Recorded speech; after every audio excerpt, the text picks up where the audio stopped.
We are at another significant period of celebration on the Christian calendar. It's Easter time, and whatever our religious convictions, we can all hold true to our faith in a world filled with love, peace, and righteousness. Hi there, thanks for joining us for this edition of Jamaica Magazine. I'm Adrian Atkinson. In today's show, an update on government's performance under the IMF agreement. Plus, we'll tell you what you need to do to get your business legally established. Later, the importance of making a will. Stay with us for these and more, coming up after these messages.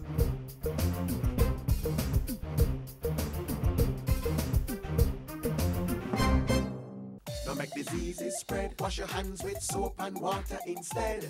Wash them regular or use a hand sanitizer. Make sure the germs them dead. Touching your eyes or your mouth or your nose. Wash your hands before you do things like those. After you use the bathroom before preparing food, come on, wash your hand them clean. By all accounts, Jamaica's economic standing is improving, due in part to government's agreement with the International Monetary Fund. Up next, the Economic Program Oversight Committee reviews government's performance under this agreement.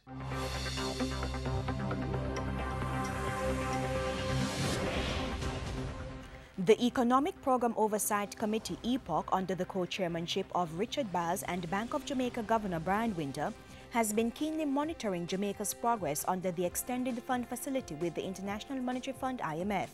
So outstanding is their performance that the new Finance Minister, Shaw, has given the team the green light to continue their operations. With that stamp of approval, EPOC continues to update the country on what's being done to meet the IMF targets. At its monthly briefing in March, EPOC said Jamaica's net international reserves at the end of February was in a healthy position, $2.2 billion.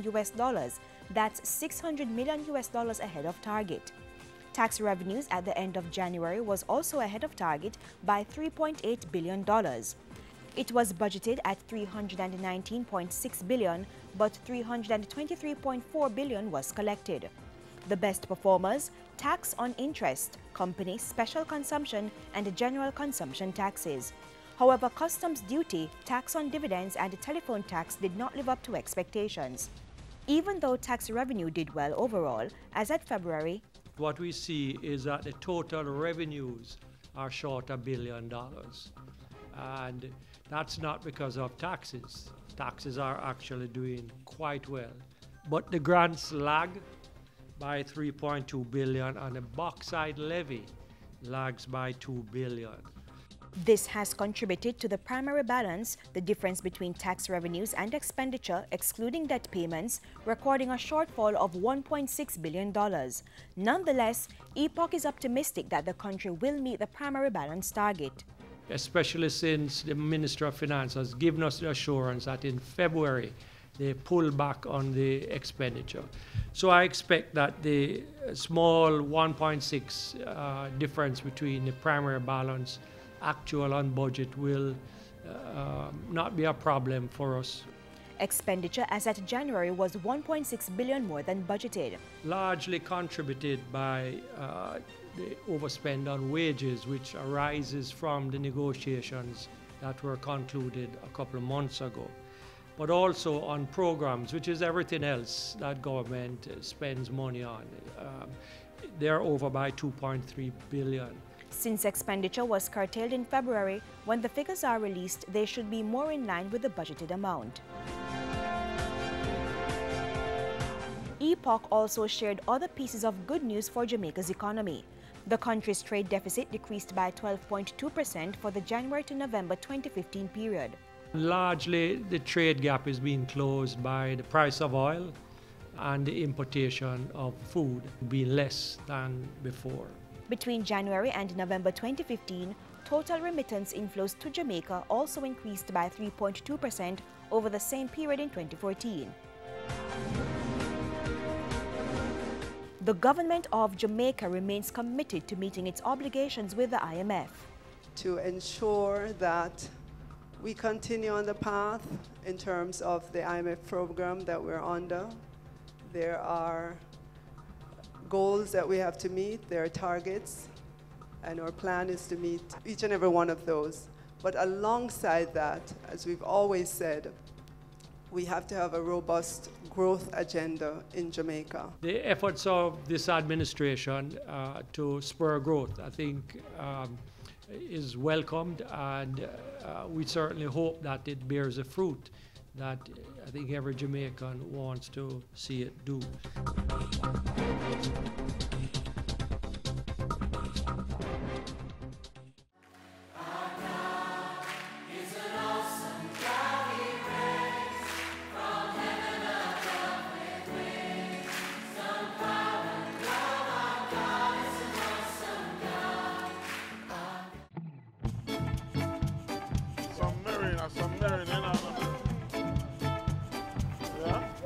The pack is 6,000. 60,000. Yeah. How much I want? Yeah, man, 2 bales I want. Man, the one is so. Yeah, man. Same. Alright, What one, cat? you don't know, I sit downtown the other day there. Oh. All the brethren, them man, we buy and sell marina. One of them I sell a 6-pack for $1,000 and the next one I sell one for $200. So where why? Buy 5 of them for $1,000. Think them can't rob me. So Uncle Fancy is the same $1,000 you would spend to get the 6? Seriously? Tell them again now, my math brains. Math count. Math counts. Sponsored by the Ministry of Education. Getting your business registered offers a lot of opportunities for growth and development, as this allows you to operate legally and benefit from various incentives. And getting registered is as easy as 1, 2, 3. Let's do this.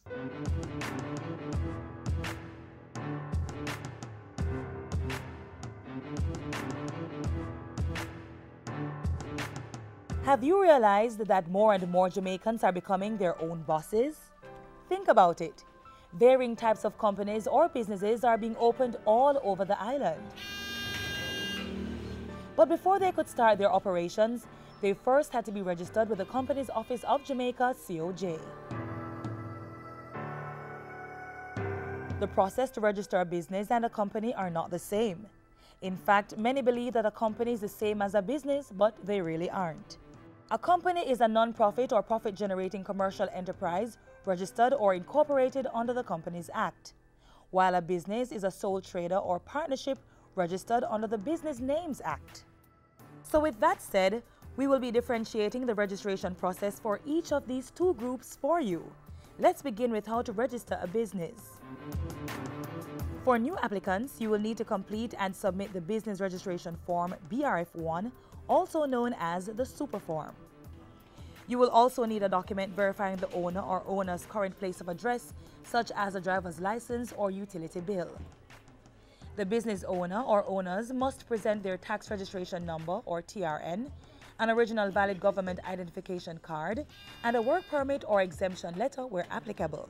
Professional certification is required for some businesses, such as doctors, lawyers, dentists, pharmacists, engineers, architects, surveyors, real estate dealers and developers, custom brokers, hairdressers, barbers, pest control operators, child care and golden age care services.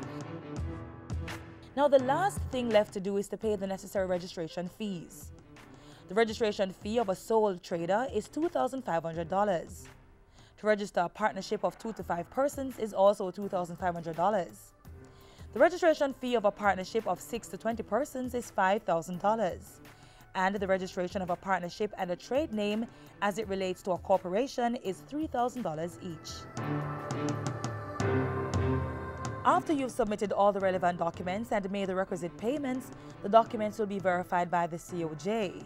Then within 2 working days, you will receive a certificate of registration.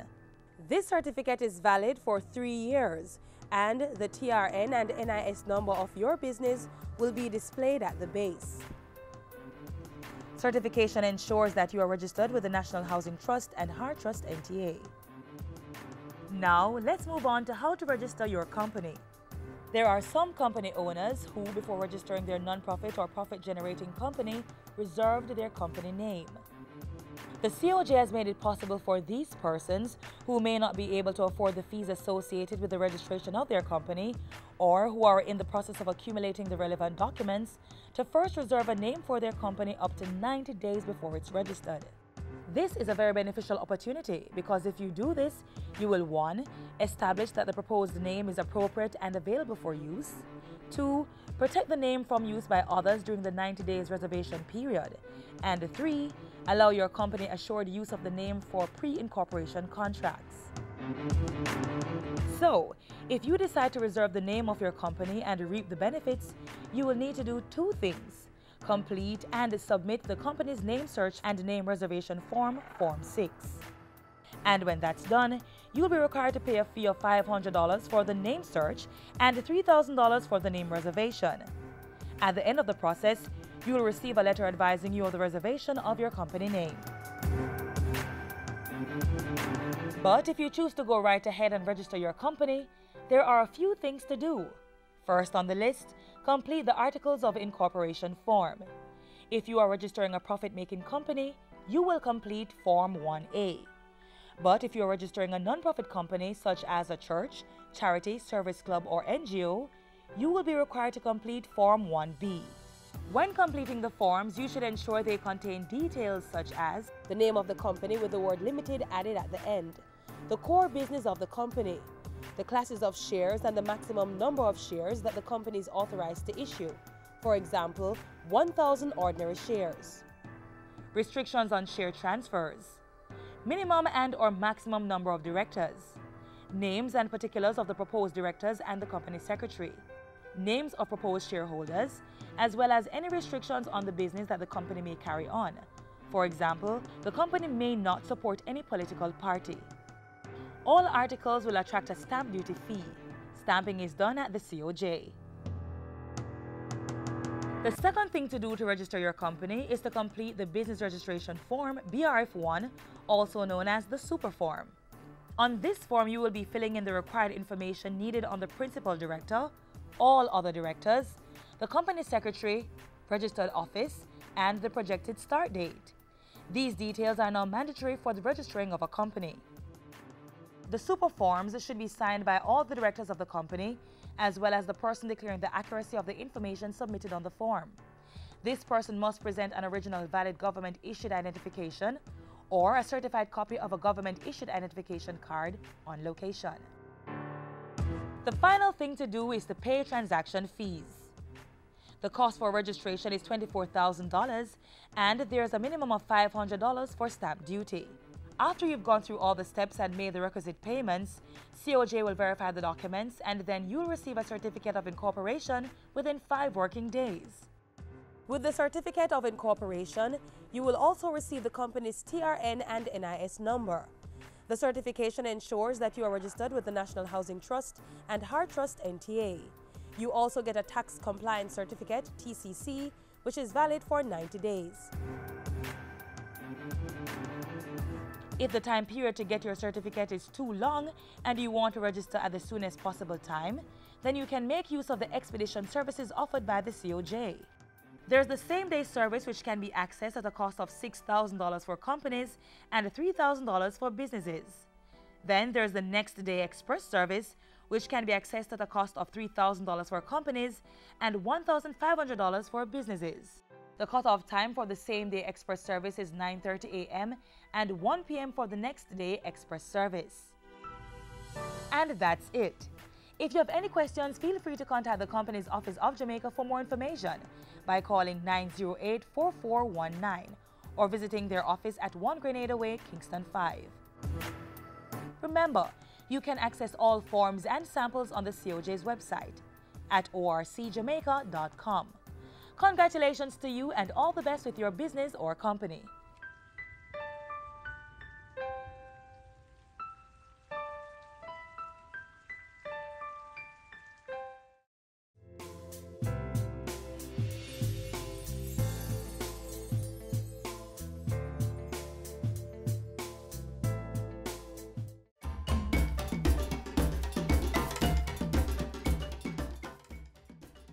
On the board this week, tech-savvy youth ages 16 to 29 are invited to enter the Beam Me Up with Animated Music Video Challenge.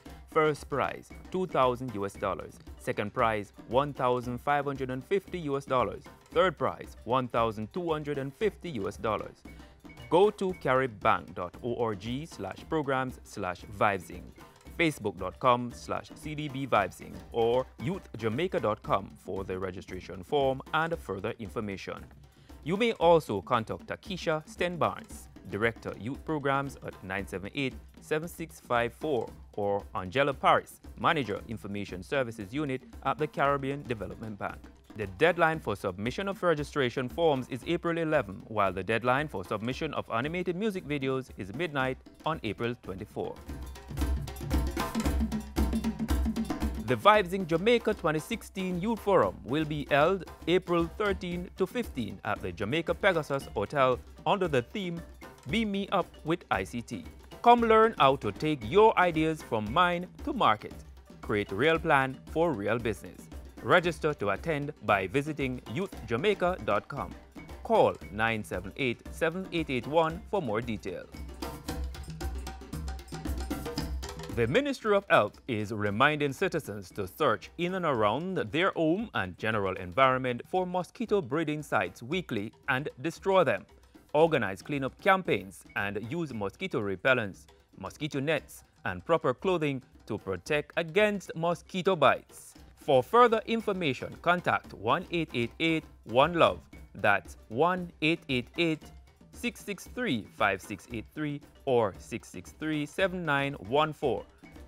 And that's all for our community notices today. Send us your events for broadcast on the GIS Community Notice Board. Call 922-868022 or send an email to cbishop@gis.gov.jm. This is the Aedes aegypti mosquito that spreads the Zika, chikungunya, and dengue viruses. Search for its breeding sites and destroy them. A message from the Ministry of Health.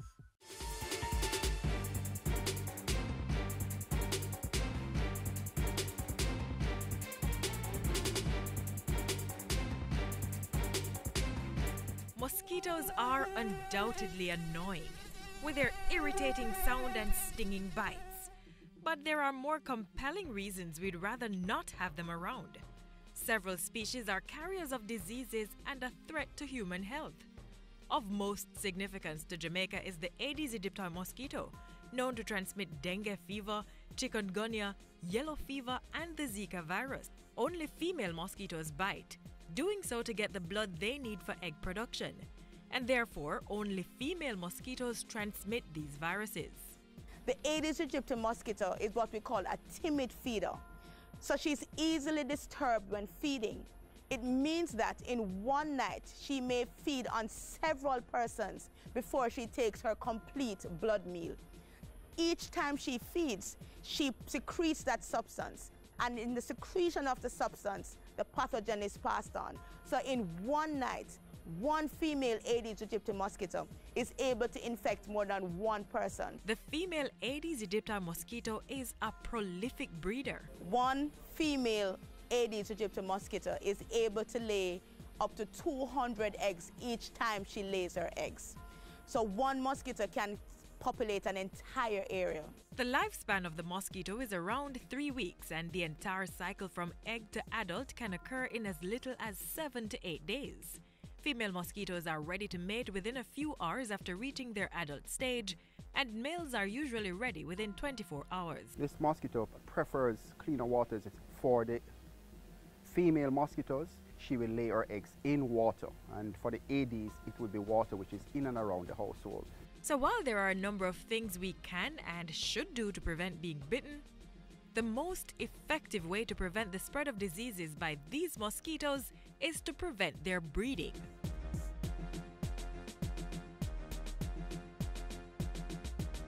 The Aedes aegypti mosquito is a mosquito that breeds in a containerized environment. They do not breed in rivers and drains, but they breed in containers that can be found in and around where persons dwell. So come with us and let us show you some of those breeding sites. This is a typical dish drainer that we find in most homes. And under most dish drainer is a tray that collects the water that comes off the dishes. And believe it or not, we have found breeding in several homes in these dish drainers. Yes. You can see that we have water that has settled. If this water does not evaporate quickly, it can lend itself to the breeding of the Aedes aegypti mosquito. So you not only have to empty the dish drainer, but you have to scrub to remove those eggs. This is the typical saucer that we will find under a plant. The rain has recently fallen, it has collected water, and right now it is steaming with the Aedes aegypti mosquito. Do you have some of these in your home?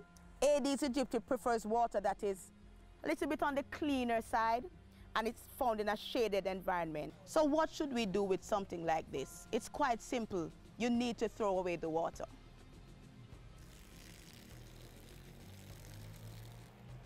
And if these containers are not being used, you have to keep them turned down so they're not able to collect water.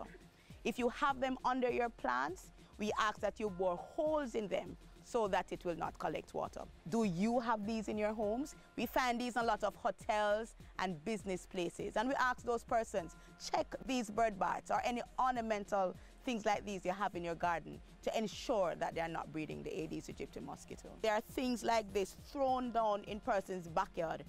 Old equipment, old furniture, old fixtures that are taken from homes, especially during construction. These are also able to hold water. And if they're holding water and sit for a while in the environment, they will also breed mosquitoes. And so we have found breeding in wheelbarrows, in old refrigerator, in old sinks such as this one. And we ask persons, if you're throwing out these, please ensure that they are positioned in such a way that they will not collect water. Many persons, when they do have their drums, most times drums do not have any covers. So there is a mesh cover which is so designed to replace the missing covers. It is lightweight, and what we do is just simply slip it over, and the mesh is so designed mosquitoes will not be able to go through this mesh to get to the water. So this is the ideal way.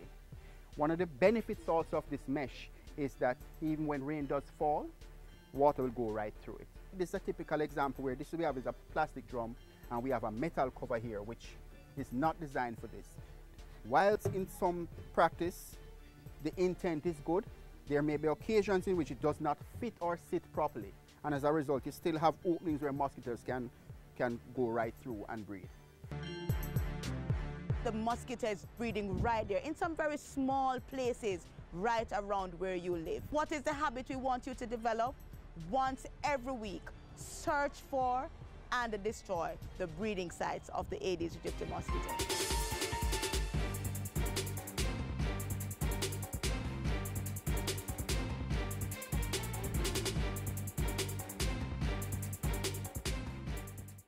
So earlier we talked about setting up and registering your own business. For those who take the plunge, often it's not just for your own comfort and pleasure, but also to ensure the financial security of your loved ones. But what happens to that security in the event of your death? Well, that's where the value of a will comes in.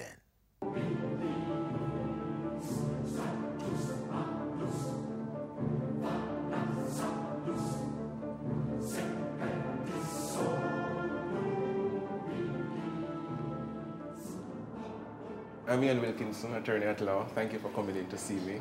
I'm here to make a will, but there are some questions that I need to get you answer for me before I even start it.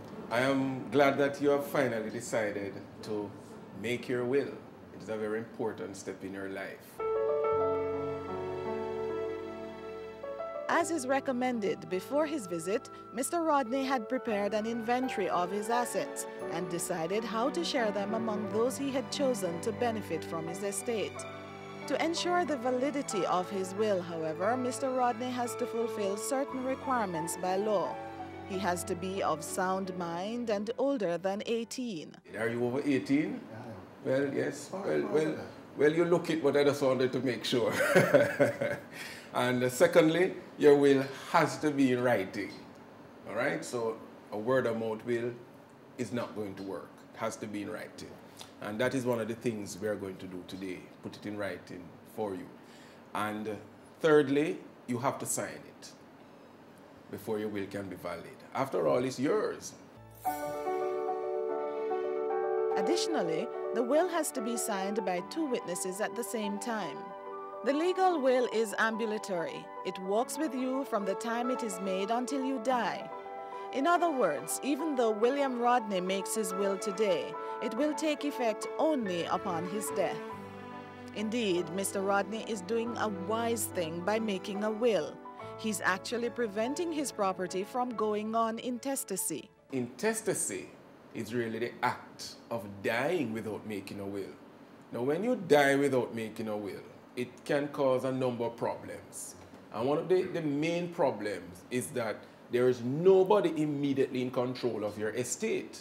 When you make a will, you normally name an executor, who is somebody who looks after your estate to make sure that who you say you want to get whatever will get it, or whatever you wish to be done will be done. It is very, very important when you appoint an executor that you appoint someone who's very trustworthy.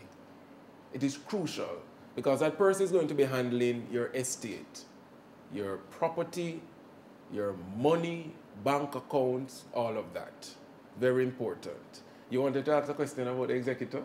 One of the questions that is in my mind is how many executors can I use when I'm making my will? I normally recommend at least 2. And the fact is when you have 2, sometimes the executor might even die before you. And which is why I recommend to people that if you're appointing an executor or a witness, you must try and appoint somebody younger than you. Because the presumption is that a younger person will live longer than you. You should appoint somebody with some kind of business know-how, business sense. Somebody who has some degree of education and who can get around and handle himself or herself. All right? You understand? Yes. Good. A friend of mine once asked me if an executor should be paid because he's the person looking after the will. That's a good question. An executor can get payment. The law allows the executor to get 6% as his fees of the value of the estate, whatever it is. But he gets paid at the end. People to whom you're giving gifts in your will, don't use them as witnesses. All right? Because if you're giving something to, say, John Brown, and you make John Brown sign the will, he's going to lose a gift. Because the law is that a witness cannot benefit under a will.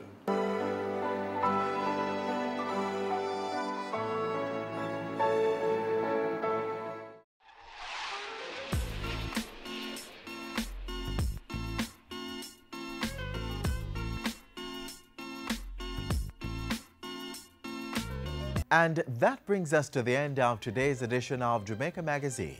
We value your feedback, so keep the link. Tell us what you thought of the show.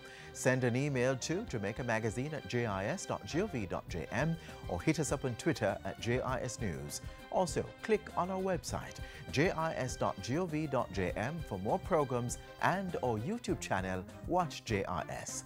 Until next time, I'm Adrian Atkinson, reminding you to take care of your health, eat well, exercise, get adequate rest, and have yourselves a happy and holy Easter.